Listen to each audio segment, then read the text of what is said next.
Ang siluso kong bana.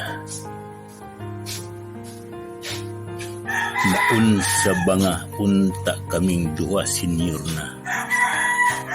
Akong bana mo kalit lang ug adto sa opisina. Kay basin na ako'y laing lalaki nga gihigugma.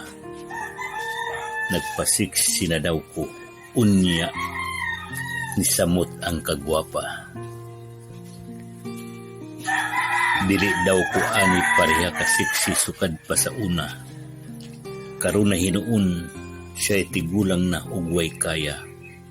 Papula pa ang lips, ug kuluran ang kilay sa mata. Diya na suko na gyud, ug dugang ang akong bana.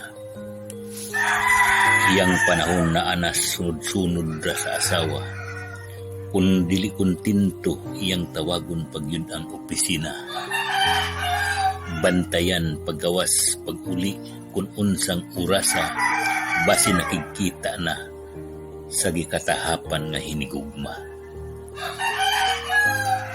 Sa cellphone ang mga friends ko iyang gibantayan kay duna daw na matikdan nga katingalahan nga nakikistorya o usahay na nga tawa pa ilabi na kung ang asawa dili makita sa bana. Ang banang tigulang tambagan di nagyud mo tuo.